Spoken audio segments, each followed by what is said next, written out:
I am convinced that the Final Fantasy VII Remake is launching this fall between October and December, and there's now a lot of evidence to support that claim. If you're not convinced, watch on as we look at 3 factors that point to the Final Fantasy VII Remake releasing later this year. Also note, there's a banana on my desk.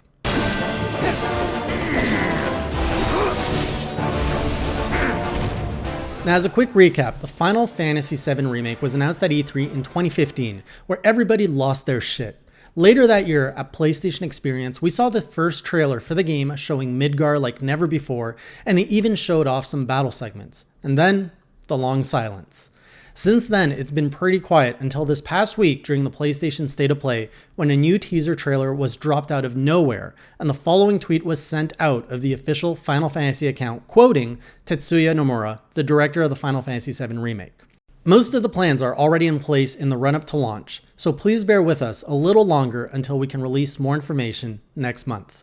Alright, now the wording of this tweet is what really caught my eye and sparked this whole video. Why would they mention anything about the run-up to launch unless it was imminent? So that's our first clue that the game's launch is coming soon. But hold up, this tweet alone could easily be dismissed as just a poor choice of words that really means nothing, right? Well, you're right, but check this out. Back in February of this year, during Square Enix's investors call, the company dropped a few hints that something big was coming. The first was that they mentioned that their 2019 Q3 financials would see a significant bump in revenue due to a game launch that they couldn't say its name. That means Square Enix is expecting to drop a big game in Q3 of this year, which means between October and December.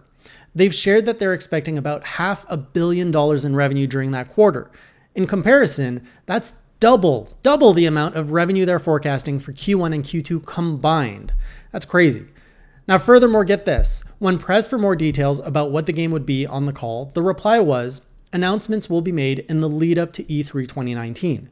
Well, look at what Square Enix game just made a splash in the lead up to E3 2019. It's all lining up perfectly. And if there's a game that can spike revenue, it's Final Fantasy VII Remake.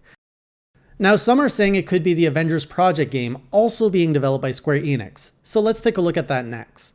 Releasing the Avengers game in 2019 would have been a perfect way to ride the hype of the movies and drive more sales, but I can't see the game being ready on time. Remember that Final Fantasy VII has been in development for at least 4 years now, and we've now seen 2 gameplay trailers. In comparison, the Avengers Project was announced in January of 2017, just 2 years ago, with a short CGI trailer, not even any gameplay.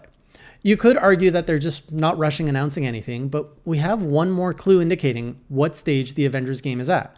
There's currently a job posting from the studio developing the game looking for a senior narrative director with at least 10 years of experience in storytelling and with the caliber to make a Game of the Year game. That's a pretty critical role for a game of this size, and the fact that we know it hasn't been filled yet tells us a lot at how behind the Avengers game is. I don't think we'll see this game come out for another year or 2 at best. We're almost halfway into 2019 and we still have so little information for a game they're clearly setting up for a Game of the Year contender. That pretty much says it's not out this year. Now, I do suspect we'll see some gameplay tease at E3 this year, however, since there's so much buzz for Avengers right now, and it would be a great way to get people thinking beyond Final Fantasy VII. Alright, so I've laid out all of the hints that points to Final Fantasy VII releasing later this year and ruled out any other game that would explain a revenue bump in Q3. But there's one last thing to look at. Final Fantasy VII is a huge game. How could it possibly be done in 4 years? Once again, we have a lot of clues to answer this one. Since the beginning of the project, it's been said that the game would release episodically. This was reiterated after the latest trailer as well. We also know that each episode is expected to be a full-scale game of its own, similar to how they did Final Fantasy XIII Trilogy, as per an interview with Yoshinori Kitase. Considering all this info, that makes this remake even more exciting. If you've noticed, all of the Final Fantasy VII Remake trailers have only been showing gameplay and footage from the first chapter of the game, the whole Midgar arc.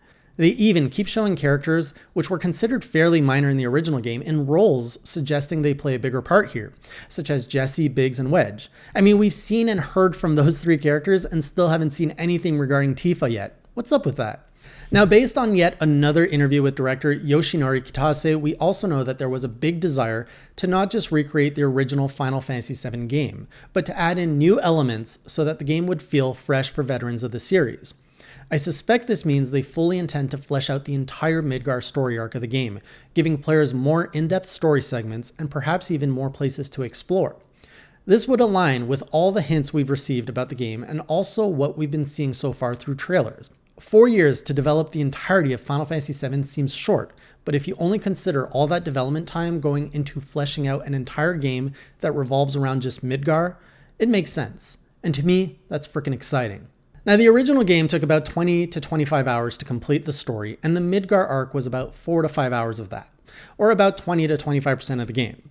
If the idea with the remake is to make 4 to 5 episodes, each being its own full-fledged game like Final Fantasy XIII, that means we could easily see the Final Fantasy VII Remake series span over a decade of regular releases, with each episode being fully fleshed out like its own 20 to 30 hour game. If that turns out to be true, it would be the best implementation of an episodic release I've seen, and I'd be all for that. But hey, that's just a theory. A Hey Jay theory. Oh, and what about this banana? That's for another theory video. So what do you think? Are you convinced we'll be seeing the first chapter of Final Fantasy VII Remake this year, or are you still not convinced? What do you think is the game that will drive Square Enix's revenue later this year? Or what do you think we'll see in June? Let me know in the comments below, and I'll see you next time I have some crazy theory. Until then, keep it classy.